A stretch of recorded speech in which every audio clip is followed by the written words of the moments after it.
പരിശുദ്ധ പരമ ദിവ്യകാരുണ്യീശോയ്ക്ക് എന്നേരവും ആരാധനയും സ്തുതിയും പുകഴ്ചയും ഉണ്ടായിരിക്കട്ടെ. ഇന്ന് ജൂൺ മാസം 14-ാം തീയതി ഞായറാഴ്ച.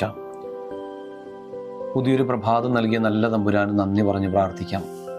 കർത്താവേ, ദിവസം മുഴുവനും അങ്ങയോട് ചേർന്ന് നിൽക്കാൻ വേണ്ട കൃപ നൽകണമേ. എല്ലാ പ്രവർത്തന മേഖലകളിലും അവിടുത്തെ കാരുണ്യം ഉണ്ടാകട്ടെ. സാബത്ത് അതിൻ്റെ പൂർണ്ണതയിൽ ആചരിക്കാൻ കൃപ നൽകണമേ. യോഹന്നാന്റെ സുവിശേഷം 6-ാം അധ്യായം 66-ാം വചനം ധ്യാനിക്കാം. ഇതിനുശേഷം അവൻ്റെ ശിഷ്യന്മാരിൽ വളരെ പേർ അവനെ വിട്ടുപോയി. അവർ പിന്നീട് ഒരിക്കലും അവൻ്റെ കൂടെ നടന്നില്ല. കൂടെ നടന്നിരുന്നവർക്ക് പരിശുദ്ധ കുർബാനയുടെ പൊരുൾ പറഞ്ഞു കൊടുക്കാൻ ശ്രമിച്ചതാണ് കർത്താവ്. മിക്കവാറും പേരും അവനെ എന്നേക്കുമായി വിട്ടുപോയി. അവരാരും പിന്നീട് അവൻ്റെ കൂടെ നടന്നില്ല. അവൻ അവരെ ആരെയും വിളിക്കാൻ പോയുമില്ല.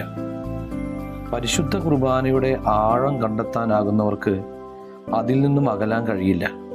അതുകൊണ്ട് തന്നെ വിശുദ്ധ കുർബാനയിൽ നിന്നും ഒരാളെ അകറ്റാൻ എന്തൊക്കെ ചെയ്യാൻ സാധിക്കുമോ അതൊക്കെ പിശാച് ചെയ്യും. ഒരു വാശി ഉണ്ടെങ്കിലേ വിശുദ്ധ കുർബാനയോട് ചേർന്ന് നിൽക്കാൻ സാധിക്കുള്ളൂ എന്ന് ധ്യാനിക്കുക.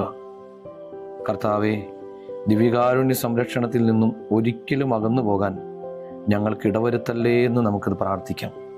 എല്ലാവർക്കും നല്ലൊരു ഞായറാഴ്ച ആശംസിക്കുന്നു. നമ്മുടെ കർത്താവ് ഈശോ മിശിഹായുടെ കൃപയും പിതാവായ ദൈവത്തിൻ്റെ സ്നേഹവും പരിശുദ്ധാത്മാവിൻ്റെ സഹവാസം ഉണ്ടാകട്ടെ, ഇപ്പോഴും എപ്പോഴും എന്നേക്കും. ആമേൻ.